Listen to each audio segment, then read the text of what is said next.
Bonjour Gauthier, bienvenue chez nous entrepreneurs. On est ravis de vous recevoir aujourd'hui. Bonjour Jessica, merci de m'avoir convié à cette expérience.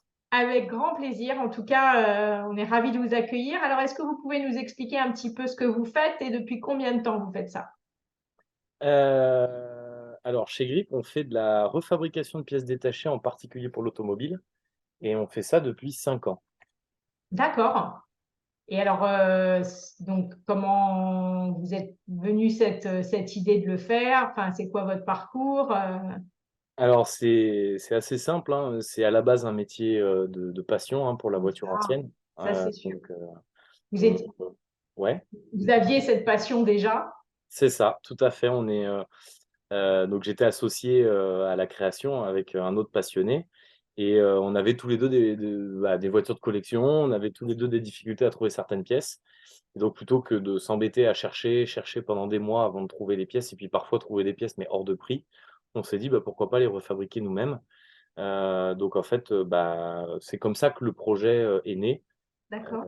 Et puis en fait, le procédé de fabrication additive, donc l'impression 3D, avait tout son sens parce que c'est un procédé qui est à la portée de tout un chacun. Ouais, c'est ça. Il offre des possibilités assez énormes en termes de capacité de fabrication. Et moi, par mon métier de dessinateur industriel, bah, j'avais la capacité d'alimenter les machines avec, des fichiers 3D, pour pouvoir fabriquer. Donc en fait, c'est comme ça qu'on a commencé. Puis on s'est Et donc, rendu les compte. pièces que vous faites en impression 3D, c'est comme si vous aviez des vraies pièces. Exactement, c'est ça. Ah, mais c'est On les génial. redessine à l'identique. L'idée aujourd'hui, c'est que, bah, notre métier, il a pris beaucoup plus d'ampleur parce que, ça concerne pas uniquement les voitures anciennes. On est de plus en plus confronté à la refabrication de pièces pour des voitures récentes, voire des voitures, D'accord. qui viennent de sortir, de concession. C'est dingue ça. Pour la simple et bonne raison que, bah, vous êtes, certainement confronté à ça, hein, quand vous avez un accident, parfois, vous avez, tout un ensemble à changer alors que c'est simplement une petite agrafe qui est cassée ou une petite pièce qui est cassée. Et aujourd'hui, bah, les assurances, malheureusement, commencent à être un peu réticentes à changer des ensembles complets alors que finalement, il y a qu'une toute petite pièce qui est cassée. Mais ces petites pièces-là ne sont pas détaillées, par les constructeurs et ils ne sont pas dans l'obligation de les détailler. Donc en fait, pour lutter contre, bah, la hausse des prix des assurances, des primes d'assurance, on est de plus en plus confronté en fait à créer des pièces détachées, justement pour pouvoir réparer plutôt que de changer. Et ça, c'est vrai pour l'automobile, c'est vrai pour, l'électroménager, c'est vrai pour en fait, tous les biens du quotidien. Alors nous, on est spécialisé automobile. Heu, Là, la saison, on est dans une saison, on fait énormément de pièces de piscine aussi, hein, on n'en parle pas beaucoup, mais les gens commencent à remettre leur piscine en route. Ils se rendent compte qu'il y a des pièces qui commencent à être, usagées, enfin cassées et déformées. Bah, les pièces se trouvent plus. Donc bah, pour les mêmes raisons, on est en train de refabriquer beaucoup de pièces de piscine. Donc c'est Mais c'est quelque en chose qui fait rentre de plus en votre plus dans les. potentiel, il est énorme en fait avec tout ce qui se passe parce qu'en plus avec ce qui s'est passé avec l'Ukraine, il y avait des ruptures de stock dans tous les sens, non? C'est ça, on est de plus en plus sollicité. Alors faut pas oublier que c'est pas plug and play, hein. On peut pas, dire, «Je viens OK. avec une pièce, je la mets dans une boîte et puis en gros j'appuie sur un bouton, il y a la pièce qui va ressortir à l'identique». C'est pas aussi simple que ça. D'accord.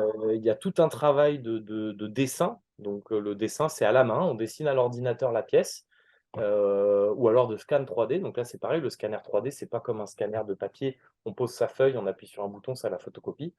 Là, il y a tout aussi un travail comment dire? De reprise du scan. Parce qu'en général, la personne vient avec une pièce cassée.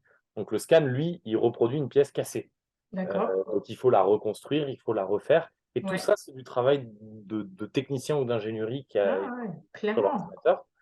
Et puis après, il y a le choix de la bonne matière, le choix de la bonne machine pour fabriquer la pièce, parce qu'on peut pas faire non plus n'importe quoi. On va pas utiliser n'importe quelle matière pour n'importe quel besoin, sinon on peut, occasionner des dommages, irréversibles, à ce qu'on est en train de réparer. Et donc là et après bien sûr, c'est les assurances qui seraient pas contentes. Exactement, donc là, c'est vrai qu'on fait très attention, on essaye de faire, très attention quand on refait quelque chose, de les faire dans les règles de l'art, Ouais. de pas vendre du rêve. L'impression 3D permet de tout faire, ça, c'est une vérité.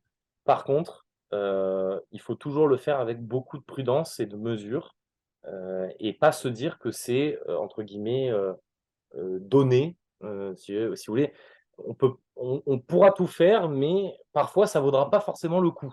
Non, non, mais c'est ça, et donc c'était ma question d'après, en fait, c'est qui votre meilleur client en termes de rentabilité au bout d'un moment? Enfin, le marché est tellement large que finalement, qu'est-ce qui est le plus intéressant pour vous, quoi? Alors nous, aujourd'hui, en fait, c'est une bonne question, hein. Si vous voulez, notre marché principal qui est la voiture ancienne, c'est certainement pas celui qui est le plus rentable pour nous. Bah, c'est ça. Pour ça, pour schématiser un peu la chose, nous, on a misé sur le long terme. Ouais.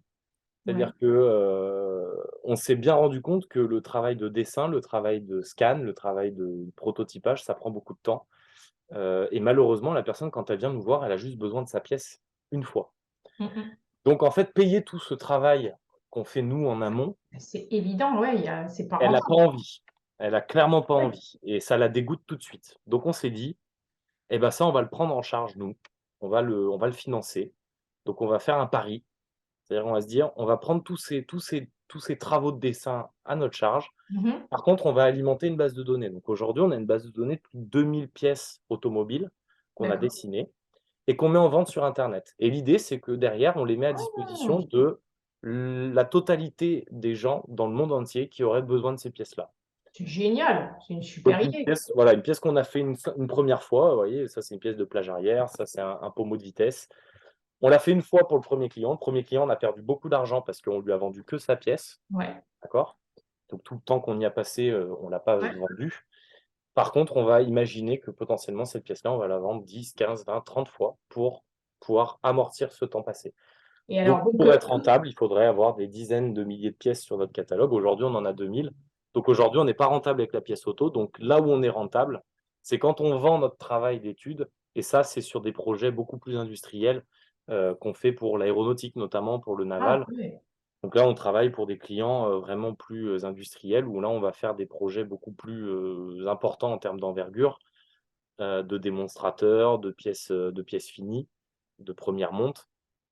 Et là, on vend vraiment tout notre savoir-faire. Et en général, ce métier-là finance, notre travail de capitalisation sur la partie automobile. D'accord, ok. Parce qu'aujourd'hui, on est d'accord que sur cette deuxième finalement activité, vous êtes 100% online, vous vendez que par Internet.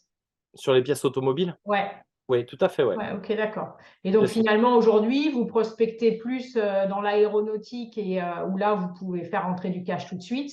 c'est ça, l'industrie Ok, en d'accord. général, en fait, la Ok, pièce de maintenance. La même problématique que pour les marchés, le marché automobile qui concerne des particuliers qui n'ont pas forcément besoin de beaucoup de pièces, mais à une échelle plus importante qui est l'industrie. Parce que quand vous allez voir un industriel, je vous donne un exemple, un industriel qui utilise une machine. Il y a une pièce sur cette machine qui casse fréquemment et lui, cette pièce-là, il la trouve plus parce que le fabricant de la machine n'existe plus ou ne fait plus cette pièce détachée-là. ouais.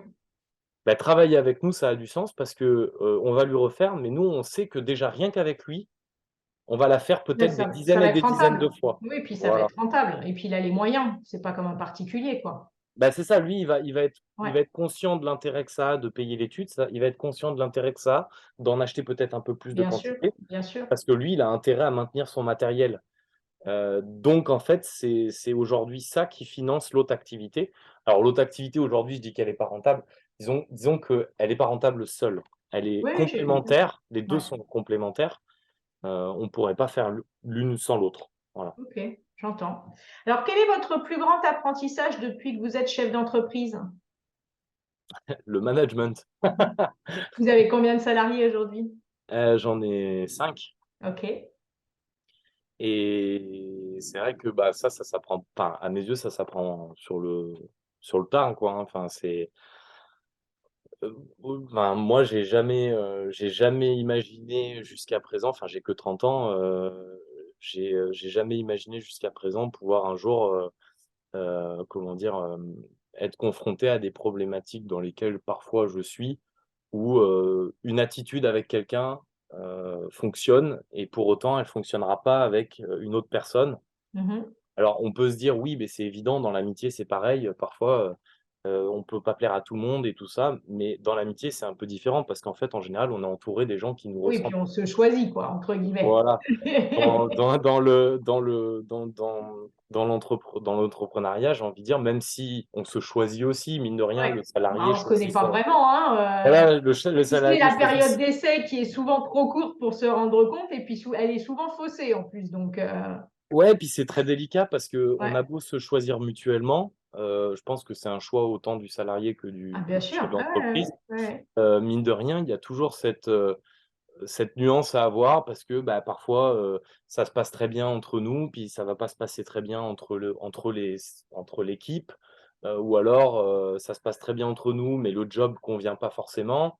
Donc il faut toujours jongler, essayer de savoir comment faire et c'est vrai que c'est pas forcément évident tous les jours. Après c'est passionnant, hein, je je regrette pas du tout, hein, mais Ah, de toute façon, si vous voulez développer la boîte, de toute façon, il n'y a pas le choix non plus parce que, au bout d'un moment, en fait, on se sclérose et on ne peut pas faire tout seul. Et puis, on n'est pas bon non plus à faire tout seul. Donc, ouais, mais c'est c'est sûr excitant, en que fait. c'est ce qui a du sens, c'est quand on voit les métiers un peu transverses de pas de RH, mais enfin, si, pas de RH, mais globalement d'intermédiaires. C'est-à-dire parfois, je pense que ça a du sens aussi d'avoir, des personnes qui sont, comment dire? Qui font tampon, Mm. parce que c'est pas que c'est compliqué, mais c'est parfois les gens ont peut-être plus de facilité, bien que moi je sois, je pense à mes yeux, quelqu'un de à l'écoute et d'ouvert. Parfois, c'est vrai que ça les gens ont plus de facilité à se confier, au travers d'une personne et pas en Ouais, direct, ouais. et parfois ça peut être plus simple dans la communication. Ouais, tout à fait. Ouais. Mais c'est vrai que ouais, si aujourd'hui, il y a quelque chose sur lequel l'apprentissage, est le plus, entre guillemets «touchy» à mes yeux, c'est là-dessus. Parce qu'après sur mon métier, bah, mon métier, entre guillemets, je l'ai pas appris à l'école donc sur le métier productif en tant que tel, je l'apprends tous les jours et c'est passionnant et j'apprends plein de choses tous les jours. Mais entre guillemets, j'ai pas trop de mal à ça parce que, bah, c'est technique et puis ça me plaît et puis voilà. La partie commerciale, relationnelle, j'ai toujours adoré ça, plus par passion que par formation, parce que je suis pas du tout formé à ça. Mais, j'ai toujours fait, partie de réseaux d'affaires, BNI, et compagnie. Donc, c'est, comment dire? C'est un peu dans les gènes, je pense, le partage, le réseau, les choses comme ça. En général, quand on a envie de ça, on le fait naturellement. Mais le management, pour le coup, ça nous tombe dessus et puis, bah, il y a pas le choix, quoi. Donc il faut s'adapter. Alors, une dernière question pour conclure un peu notre interview. À quoi ressemble l'avenir selon vous et quels sont les principaux défis que vous allez devoir relever? Alors pour moi, l'avenir de ma société, c'est, clairement d'installer, alors ça va paraître fou, hein, mais mon outil de production directement chez mes clients. C'est-à-dire faire en sorte que demain, mes clients puissent fabriquer, chez eux, très simplement.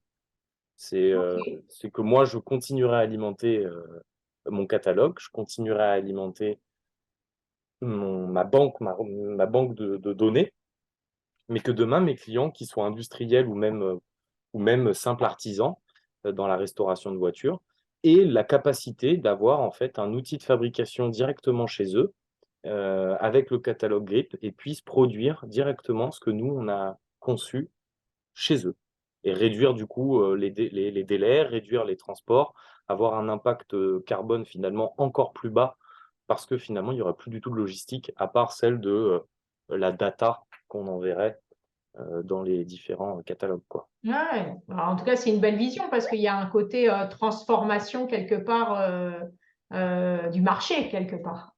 Ah bah complètement, suppression des stocks, Ah ouais, non, c'est beau. rendre autonome, Ouais, rendre autonome et puis il y a cette notion de quelque part changer le marché, de finalement apporter l'impression 3D à tout le monde et ça, c'est super. après voilà, hein, c'est mon envie. Je pense qu'on y Ouais, votre arrivera un vision, jour, hein, mais ça, parce que, c'est top. Bravo à ah, vous. il y a 40 ans, on n'avait pas les imprimantes papier, dans son bureau, hein. Ouais, ouais, non, mais oui, oui, non, mais voilà. Donc là, il y a un changement qui peut se faire grâce à vous et ça, c'est excitant. Merci Gauthier, on va s'arrêter pour notre interview. Je vais arrêter l'enregistrement. En tout Avec cas, plaisir. merci pour votre temps et je vous souhaite plein de beaux développements dans votre société. C'est gentil, bonne journée.